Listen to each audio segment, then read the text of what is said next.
Have you ever met somebody special and you wanted to live a long, prosperous life with them, but no? These motherfuckers called SCPs pull up and murder the fuck out of you on a daily basis and in many different ways. Well, if this or something similar has happened to you, you have came to the right place, as today I'll discuss how to counter every single SCP. Yes, you heard me right, every SCP. Now, I won't talk about all of the details about the SCPs, because I don't want the video to be 50 minutes long. And it's already long enough to a point that I need to split it into two parts because my software keeps fucking crashing. But I will cover the utmost basics of fighting against them, all the way to some more advanced tips you may not know about. Then at the end of the video we'll have a roundup of everything we learned, highlighting the most important tips which can be applied to almost every SCP and situation. So without any further wait, let's get right into it. Okay, first we have Mommy SCP-99. Now this one is an interesting one. In fact, she's the only stealth-based SCP in the whole game, as she literally has the ability to just go invisible, move silently, or jump at you from around a corner. Now, how do you counter this? Well, by either speed or by being stealthier than the stealth master herself, but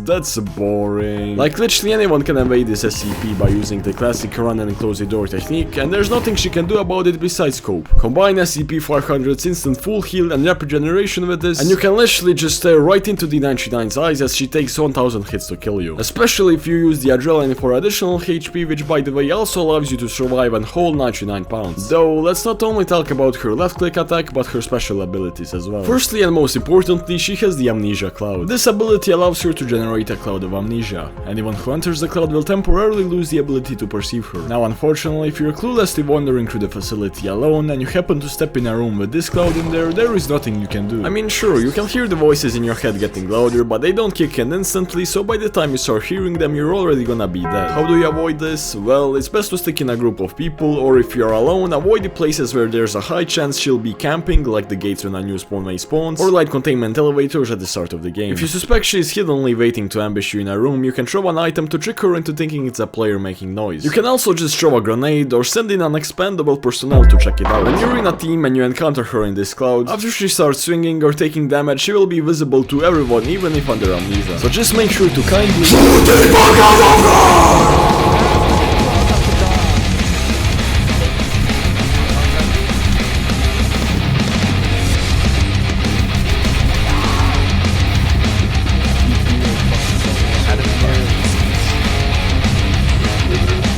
Anyways, as I was saying, she has a relatively small HP and human shield, so she can't afford taking too much damage. So just shoot her and she will get at most 1 to 2 kills before needing to retreat. Sometimes the SCPs can be stubborn and act immortal, but trust me, by every extra second they stick around, they become weaker, so just keep on shooting. You may notice I keep telling you to just shoot, and well, that's because 90% of my teammates piss themselves when encountering an SCP and just run, which only causes the SCPs to preserve HP and continue rampaging everyone. So please just continue shooting. These tips and tricks will only take you so far if you refuse to engage in one of the game's core mechanics. Her next ability is Mimicry. This ability allows her to repeat the last words of her victims or make environmental noises. Now this one will hardly ever trick you and cause you to die, especially since the 99s often just spam the same funny voice line which reveals their position 24/7, but so well. The only thing you have to watch out for with this ability is, well, the fact she can make noises of other SCPs or humans. So think twice before opening a door, cause oh my god, the SCP-106 is coming!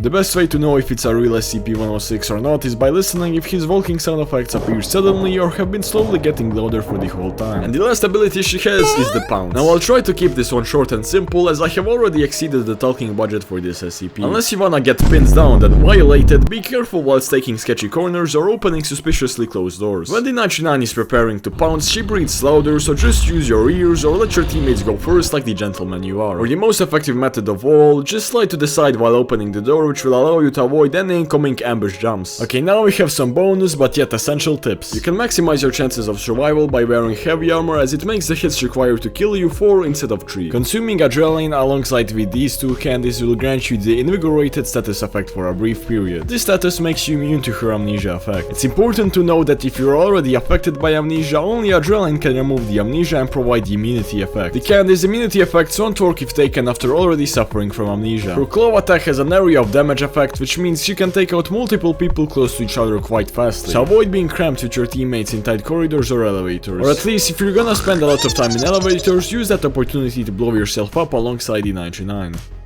Next up we have SCP-173, aka the Peanut. This SCP is at his strongest when facing players who are alone, so if possible, grouping up with others should be a priority if you know he's in the game. Especially if you manage to get armed, as his shield quickly depletes when facing multiple people without having any teammates as support. However, if you have no friends, fear not, cause you aren't doomed. As this game is ultra situational and completely random, I can't give you a step-by-step guide for survival. But when you do encounter 173, I would advise trying to gain distance with him in long corridors by staring at him and then finding something that can permanently prevent him from following you, like any elevators that aren't a dead end or gates. Since the 173 moves 8 meters every 3 seconds, aka 2.6 meters per second, and you sprint 5.4 meters per second, unless you bump into any closed doors or he activates breakneck speeds, you should be able to lose him relatively easily. However, if he does activate breakneck speeds, he will most likely start teleporting all around you like it's surgery. In this scenario, just keep calm, yeah, I'm joking, just scream for fucking help and be fast to look behind you. He will most likely try to corner you in by closing doors and getting in front of your escape route, so just keep looking at him and socially distancing just like we did in 2019 until his ability ends. Or just pull the classic elevator trick on him. Don't close doors when he has this ability active, since he'll probably just teleport through the door before it closes and then you'll be cornered. His other ability is tantrum. He essentially just shits on the floor, and if you try walking through it, you will move 20% slower and be unable to sprint. He also gains 400 hume shield if he kills you whilst in his puddle of shit, so make sure to never stick around these, as SCP-173 can easily regenerate up to 1200 hume shield just from 3 kills, which makes any damage you did to him pointless. If these are in a troublesome spot, you can throw one grenade to destroy them, or in some cases parkour around them. Staying focused and listening to the game's audio is also absolutely necessary, unless you want him to just appear behind you and snap your neck. Pro tip: if you hear SCP-173 approaching and you know from which direction, you can hide in a corner and face the wall of a room he will pass through. This way you won't trigger the blink meter, and knowing how the average 173 player is Ryan Gosling, 90% of times they'll just speed right past you completely clueless. Having a flashlight is another must-have unless you are absolutely sure that there isn't an SCP-079, because when the computer locks the door and turns the lights off, there's nothing you can do, unless you have the ghost light, which can disable the 079, turn the lights back on and unlock the doors. So yeah, shout out to the ghost light. Another deadly combo you'll encounter with 173 is the Shy Guy. Now there's just straight up no way to counter this one besides shooting the fuck out of them!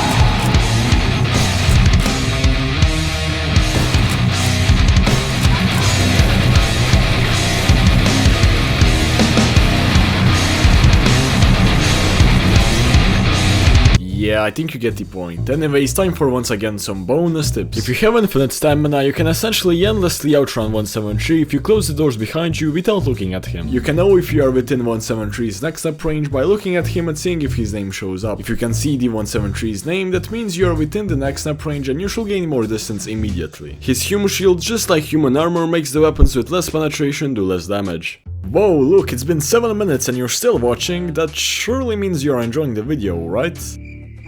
Well, either way, you should totally hit that subscribe button, because it makes small independent creators like me very happy. Okay, blah blah blah. Just please subscribe, or an intergalactic uranium-powered death laser will strike at your exact location. In a nice way though, don't worry. Anyways, let's go on with the video. Next up we have SCP-049. Now it's hard to talk about this SCP as he, well, counters himself. I'm sorry, but he just sucks. I mean, sure, if the player is really good, he can make a zombie army and steamroll the whole server, but let's be honest, that happens once in a 100 years. But oh well, I'll still yap about him since, well, that's the point of this video. His main attack is cardiac arrest, with which after he left clicks you with, you suffer from, well, you guessed it, cardiac arrest. Cardiac arrest lasts for 20 seconds and slowly does a total of 168 damage with a rate of 8 HP per second. And it also triples your stamina consumption rate. If you get hit with cardiac arrest 2 times in a row, you will instantly die. So whenever you know SCP-049 is in the game, make sure to carry the minimum of 2 medkits on you or one of these 2 items. So in case you get ambushed and hit by him, you don't slowly die but instead escape and heal. SCP-500 will instantly clear this effect and fully heal you, but what makes Adrenaline a better healing counter for 049 besides the fact it also instantly cures this effect is the fact it also fully restores your stamina. As your stamina consumption rate is tripled, you can very easily lose half of your stamina bar when affected by cardiac arrest for only a few seconds. So being fully healed won't matter if you can't run away from him. His only other significant power is good sense of doctor. By pressing F on you, he will go supersonic and will move faster for a period of 20 seconds. So just like with other SCPs, when he has this ability active, keep your distance and shoot. Just make sure to be extra careful if you hear this ambience.